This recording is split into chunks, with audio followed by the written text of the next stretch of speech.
tell us about this painting.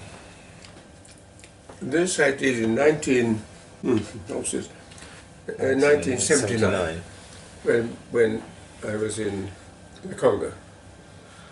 I better start. It was then called Zaire. You see me? Good. Yeah. It was called Zaire, and I asked someone why the country had been the Congo under the Belgians and why it was suddenly called Zaire. He said, no, that was the name given to it by the Portuguese. And I said, well, how did that happen? When Vasco da Gama and all his fleet were going down Africa in the 15th century or 16th century, they stopped opposite the mouth of the Congo where it came out into the Atlantic. And they said, what's this place here, pointing in that direction? They said, it's a river.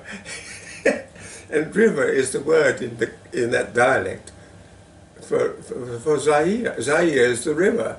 So ever after I said, oh, the country must be called Zaire, and that is absolutely idiotic thing. Anyway, Mbuji turned away from the Republic of the Congo to call it Zaire. And in the middle of Zaire, there's a province called Shaba, where there are diamond mines in a city, near a city called, well, 50 miles away from Mbuji Mayi. And we knew the British community pretty well, and De Beers were the company that got the diamonds out of this place near Mbuji Mayi. And a young man was deputed. The company said, oh, we must go and visit diamond mines. So I said, well, we'd love to do that. So a young man was deputed to take us to Mbuji Mayi and show us the diamond mines. We got to Mbuji Mayi by airplane at about noon on the Friday it was.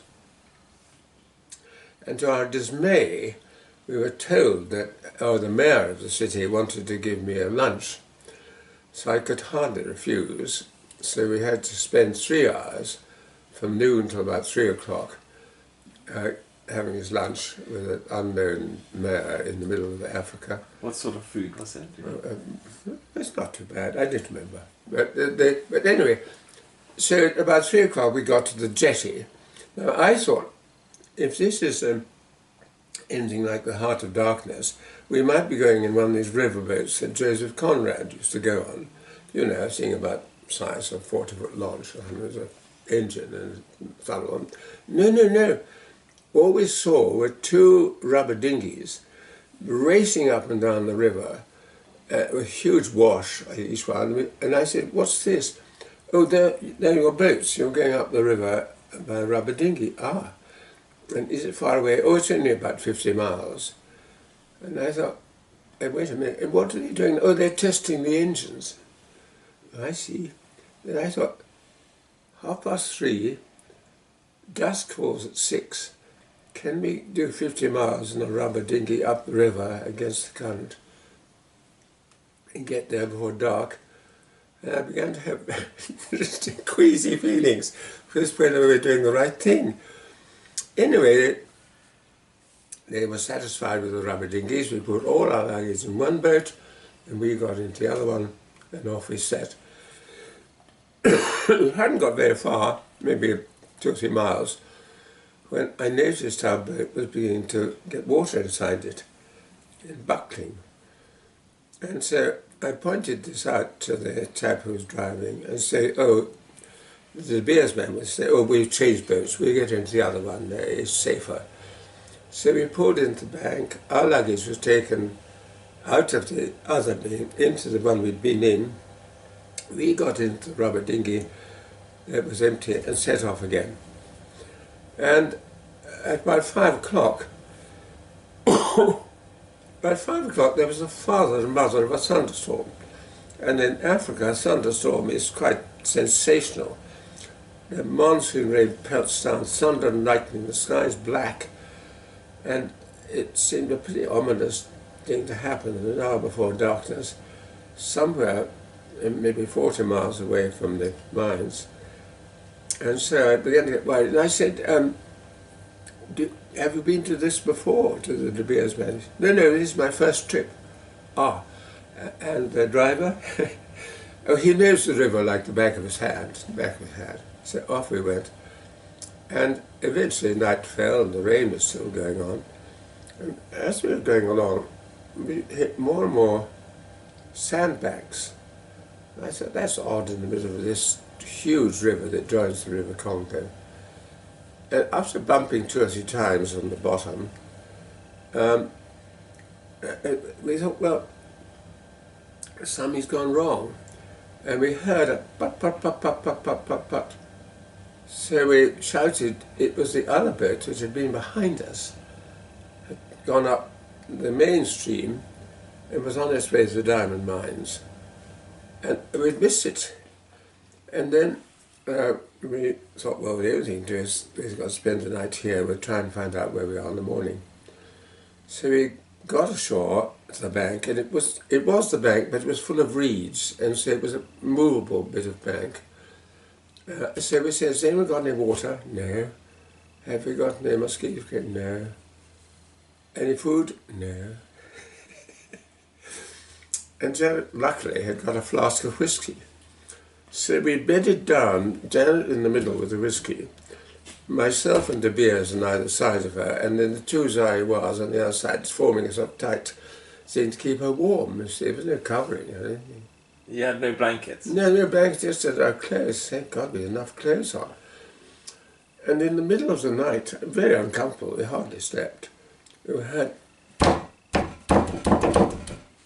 and it was the thundering hooves of a hippopotamus coming in off the bank, and just by our side, a hippopotamus went whizzing down into the river, a splash. And we thought, God, that was a near one. In the morning we got up and there was a mist of about 6 feet above the water, and we could see in placid morning, I'm sorry about that, a man poling his boat on the river. And we got the Zaïwa to shout to him, saying, where are we? He said, oh, this is a tributary of the Lualaba.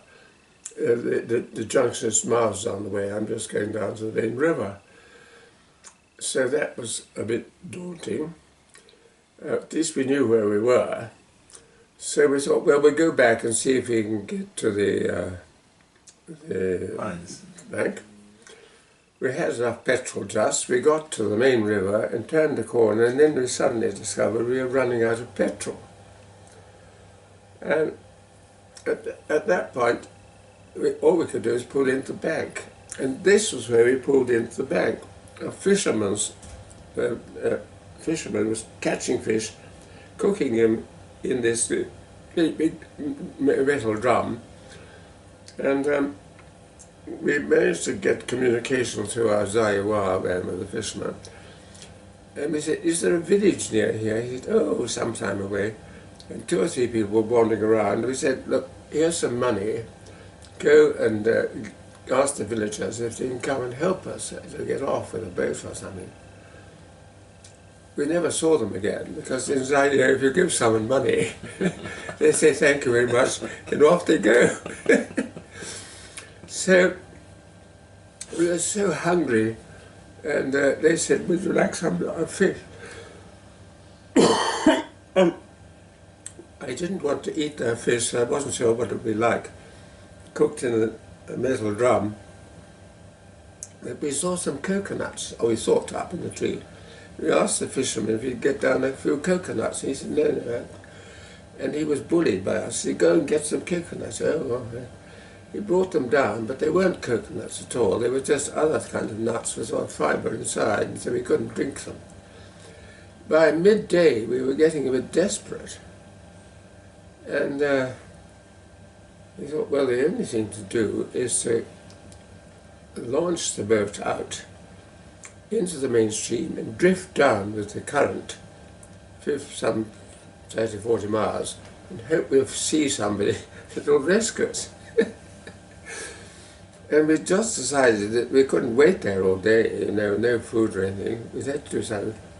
When we heard pat, and this was the boat which had gone down upstream and then all the way downstream and then up the river and found us. And then we got in the boat and finished and got up to the mines as it was dusk was falling again. For the second day? Second day. So they said, well, terribly sorry, we've got to leave tomorrow at about 5 o'clock in the morning to get back because there's another lunch waiting for you in Mbuji Mayi. At that point, your mum and I revolted. We said, we're not going to move. We've come all this way to see the diamond mines. We're going to see them. So, come what may, we'll spend the night there and we'll go tomorrow back in peace. Okay. Well, we slept in a hammock in a tent. And when we got up in the morning and looked down, the floor seemed to be moving. It was covered with red ants. And we could hardly get out for the ants. And as soon as I stepped out of bed in my trousers, they were up my legs. And we were shaking ourselves off with the red ants everywhere. Easier for Janet in a dress to shake them away, but they were all up my trouser leg. Anyway, we saw the mines and went back to Mbuji Mayi and flew back to Kinshasa safely. Sadder but wiser, but we had been up the river without a paddle, stuck without a paddle in Central Africa. That's the story of the hippopotamus. Good. Lovely, Dad. Thanks.